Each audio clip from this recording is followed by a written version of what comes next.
एकादशी के दिन कोई चावल खा लेगा तो बिना किए दुनिया भर के पाप आके लग जाएंगे। इसलिए एकादशी के दिन चावल बिल्कुल खाना नहीं चाहिए, स्पर्श नहीं करना चाहिए। और हो सके तो व्रत कर लो, व्रत ना कर पाओ तो उस दिन खूब भजन करो, खूब भक्ति करो, खूब भगवान का सुमिरन करो, भगवान की सेवा करो। एकादशी का जो व्रत है वो भगवान विष्णु के निमित्त, भगवान नारायण के निमित्त किया जाता है। एकादशी का व्रत एकमात्र ऐसा व्रत है जो जीव के स्वयं के उद्धार के लिए होता है, स्वयं के कल्याण के लिए होता है।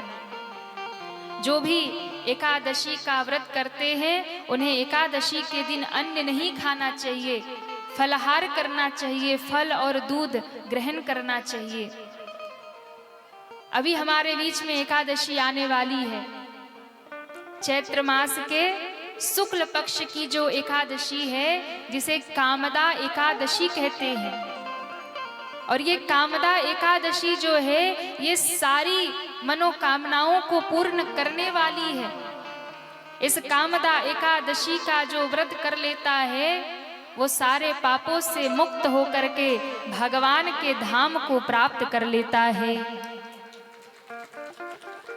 कामदा एकादशी के दिन जो भी व्रत करते हैं, कामदा एकादशी के दिन भगवान कृष्ण के संग बाल गोपाल का पूजन करना चाहिए, भगवान कृष्ण के बाल गोपाल स्वरूप का पूजन करना चाहिए। एकादशी के दिन गौ माता का पूजन करना चाहिए। एकादशी के दिन तुलसी मैया का पूजन करना चाहिए। इसका फल बहुत होता है। भगवान विष्णु के निमित्त, भगवान नारायण के निमित्त एकादशी का व्रत करे। ये कामदा एकादशी जो अभी हमारे बीच में आने वाली है, जिन्हें कोई संतान न हो और जो दंपति संतान की इच्छा रखते हो उन्हें कामदा एकादशी का व्रत जरूर करना चाहिए। निष्ठा पूर्वक, नियम पूर्वक यदि आप कामदा एकादशी का व्रत करते हैं तो आपको सुंदर सुयोग्य संतान की प्राप्ति हो जाती है। ये कामदा एकादशी की महिमा है। कामदा एकादशी का बहुत प्रभाव है। जाने अनजाने में किए गए पाप कामदा एकादशी के व्रत से समाप्त हो जाते हैं। कामदा एकादशी के प्रभाव से आपकी सारी मनोकामनाएं पूर्ण हो जाती हैं, पाप नष्ट हो जाते हैं। और जो एकादशी का व्रत करता है उसे अक्षय पुण्य की प्राप्ति होती है। ऐसा पुण्य जो कभी समाप्त नहीं होता। एकादशी का व्रत जो भी करता है उसे वाजपेयी यज्ञ के समान पुण्य प्राप्त होता है। उसके परिवार में सदैव सुख समृद्धि बनी रहती है और उसके जीवन से सारे दोष समाप्त हो जाते हैं। सभी दोषों को मिटाने वाला ये एकादशी का व्रत है, कामदा एकादशी का व्रत है। पुराणों में इसका वर्णन है। अब आप कहेंगे कि इतनी महिमा है पर व्रत करना किस दिन है? सभी ध्यान से सुनिए। इस बार जो चैत मास के शुक्ल पक्ष की एकादशी है जिसे कामदा एकादशी कहते हैं, ये एकादशी 2 दिन आ रही है, 2 दिन लग रही है। ये एकादशी 28 मार्च शनिवार को सुबह 8:47 पे प्रारंभ हो रही है और एकादशी समाप्त हो रही है 29 मार्च रविवार को 7:46 पे। अब 2 दिन एकादशी लग रही है तो व्रत किस दिन करें और चावल किस दिन खाएं और किस दिन ना खाएं? तो पहली बात तो दोनों ही दिन एकादशी है तो 2 दिन चावल तो निषेध रहेगा, लेकिन व्रत एक दिन ही आपको करना है। तो किस दिन व्रत करें? तो 28 तारीख को एकादशी सुबह 8:47 पे शुरू हो रही है। अगर इस तरीके से देखें तो एकादशी सूर्योदय के बाद आ रही है। सूर्योदय के बाद कोई भी तिथि यदि प्रारंभ होती है तो वो मान्य नहीं होता है। तो दूसरे दिन 29 मार्च को रविवार को एकादशी सूर्योदय में उदया तिथि में प्राप्त हो रही है। तो इस बार कामदा एकादशी का व्रत हम सभी 29 मार्च दिन रविवार को करेंगे। पर एक बात का विशेष ध्यान रखना कि 29 तारीख को रविवार है और रविवार को न तो तुलसी तोड़ना है न तुलसी का स्पर्श करना है। एकादशी है इसलिए भी और रविवार है इसलिए भी। तो एकादशी के एक दिन पहले ही आप तुलसी पत्र तोड़ करके रख ले भगवान की सेवा के लिए। और एकादशी के दिन तुलसी मैया को जल भी नहीं देना चाहिए, उनके सामने दीप जला सकते हैं, उनकी पूजा कर सकते हैं। 29 मार्च को एकादशी का व्रत करेंगे और 30 मार्च को सोमवार के दिन आप इस व्रत का पारण करेंगे। पारण का समय सुबह 6:20 से लेकर के 7:09 तक रहेगा। इसी बीच में आपको अपने व्रत का पारण करना है। एकादशी के दिन कुछ बातों का विशेष ध्यान रखें। सुबह स्नान करके सबसे पहले व्रत का संकल्प करें। अपने घर में लड्डू गोपाल है तो उनका पूजन करें, पंचामृत अभिषेक कराएं, गंगा जल से स्नान कराएं, धूप दीप नैवेद्य आदि समर्पित करके उनकी पूजा करें। एकादशी के दिन नाखून नहीं काटना, बाल नहीं काटना, तुलसी के पत्ते नहीं तोड़ना, तुलसी में जल समर्पित नहीं करना। एकादशी के दिन क्रोध नहीं करना, कटु वचन नहीं बोलना। जितना हो सके भगवत नाम का जप करिए, भगवान के नाम का जप करिए, भगवान का सुमिरन करिए, गुरु मंत्र का जप करिए।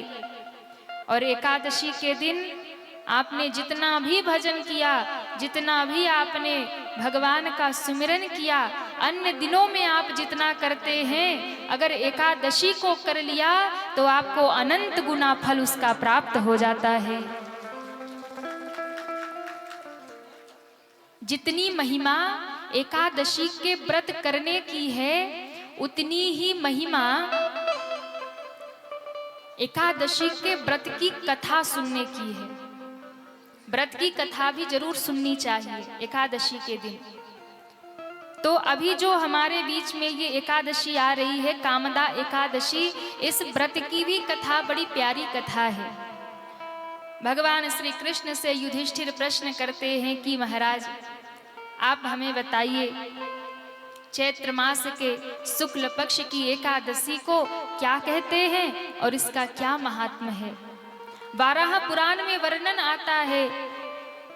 भगवान श्री कृष्ण ने युधिष्ठिर से कहा, हे धर्मराज सुनो, एकादशी मुझे अत्यंत प्रिय है।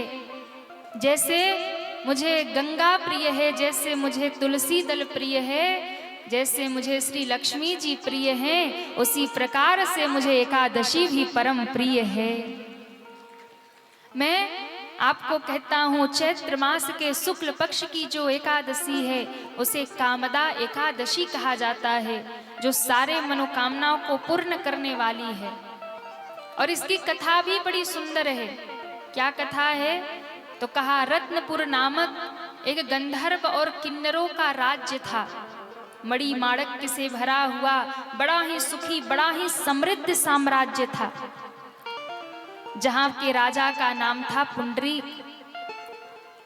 और इन राजा के राज्य में एक ललित नामक गंधर्व रहता था, अपनी पत्नी ललिता के साथ में।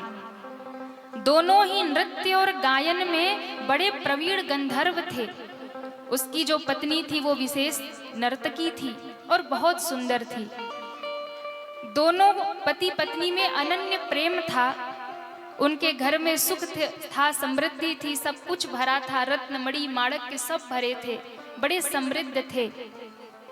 ललित और ललिता दोनों पति पत्नी एक दूसरे को बहुत प्रेम करते थे। संबंध में इतनी प्रगाढ़ता थी कि एक दूसरे के बिना एक भी क्षण रह नहीं पाते थे। एक बार क्या हुआ, राजा के सभा में गायन चल रहा था, नृत्य चल रहा था। ललित गंधर्व बैठ करके गायन कर रहा था, लेकिन पत्नी के न होने के कारण उस गंधर्व का मन बड़ा विचलित था। वो बार बार अपनी पत्नी को स्मरण कर रहा था, याद कर रहा था। और मन विचलित होने के कारण, पत्नी की याद होने के कारण उसका स्वर थोड़ा इधर उधर हो गया, उसके गायन में थोड़ी कमी आने लगी। राजा तो ज्यादा समझे नहीं, पर उनकी सभा में एक बड़ा ही ईर्ष्यालु सर्प था जिसका नाम करकोटक था।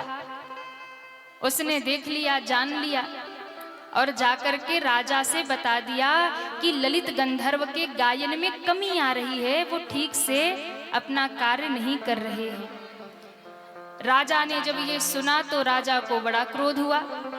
उन्होंने इसे अपना अपमान समझ लिया और राजा ने गंधर्व ललित को, आज वो तो गंधर्व अपनी पत्नी के विचारों में खोया था, मगन था, पर अपने कर्तव्य को पूर्ण ना करने के कारण, अपने कर्तव्य में चूक करने के कारण आज राजा ने उन्हें श्राप दे दिया। राजा ने कहा कि तुम अपने कर्तव्य का पालन ठीक से नहीं कर रहे हो, इसलिए तुम राक्षस हो जाओ। अब वो राक्षस बन गया, श्राप लग गया। उसकी पत्नी जो कि परम पतिव्रता थी, अपने पतिव्रता का धर्म निभाते हुए अपने पति के साथ जंगल जंगल में भटकने लगी, पर अपने पति का कष्ट देख करके बहुत दुखी रहती। कैसे राक्षस योनि से मेरे पति को मुक्ति मिले, इसका उपाय करने के लिए बहुत दिन तक वन में जंगल में भटक रही थी। एक बार ऐसे वन में भटकते भटकते उसे श्रृंगी ऋषि का दर्शन हुआ। तुरंत जाकर के उसने श्रृंगी ऋषि को प्रणाम किया। श्रृंगी ऋषि ने पूछा, बेटी तुम कौन हो और इस जंगल में क्या कर रही हो? तब श्रृंगी ऋषि से रो करके कहा, हे ऋषिवर, मैं महान गंधर्व वृंदावन की पुत्री हूं और मैं एक श्राप के कारण इस वन में घूम रही हूं। ये मेरे पति है, इन्हें राजा ने श्राप दे दिया है, ये राक्षस योनि को प्राप्त हो गए हैं, इनका कष्ट हमसे देखा नहीं जाता। आप कोई उपाय बताइए श्राप मुक्ति का। तब श्रृंगी ऋषि ने कहा, देवी बेटी सुनो, तुम कामदा एकादशी का व्रत करो। अभी एकादशी आने वाली है, चैत्र मास के शुक्ल पक्ष की कामदा एकादशी का व्रत यदि तुम करोगी तो तुम्हारा पति इस योनि से मुक्त हो जाएगा। इसके नियम का पालन करना। बड़े निष्ठा पूर्वक ऋषि के बताए अनुसार उस गंधर्व की जो पत्नी थी उसने व्रत धारण किया, व्रत किया, कठोर नियमों का पालन किया। और जब कठोर नियमों के पालन के साथ में उसने व्रत किया, विप्रों को दान दिया और जैसे ही व्रत पूर्ण हुआ उसका पति उस योनि से, राक्षस योनि से मुक्त हो गया। उन्हें अपने दिव्य रूप में श्राप से मुक्त होकर के आ गया और फिर भगवान नारायण को प्रणाम करके सुखपूर्वक दोनों पति पत्नी अपने राज्य में वापस लौट गए। ये कामदा एकादशी के व्रत की कथा है और जो इस व्रत को श्रवण करता है, ब्रह्म हत्या जैसा पाप भी उसके जीवन का समाप्त हो जाता है। आसुरी साप से वो मुक्त होकर के भगवान नारायण के धाम को प्राप्त कर लेता है। बोलिए एकादशी महारानी की जय हो। तो यदि आप जीवन में भगवान की प्राप्ति करना चाहते हैं तो कोई न कोई एक व्रत अपने जीवन में धारण करिए, कोई न कोई नियम अपने जीवन में जरूर बनाइए और उसका निर्वाह करिए। मैं नहीं कहती कि बहुत बड़े बड़े नियम बना लो, कोई एक छोटा सा नियम बना लो कि मुझे नित्य ये नियम करना है और उसे करिए, निष्ठापूर्वक करिए। क्योंकि बिना नियम के, बिना धर्म के पालन के कभी भी भगवान की कृपा बरसती नहीं है। इसलिए नियम का पालन बहुत जरूरी है। अब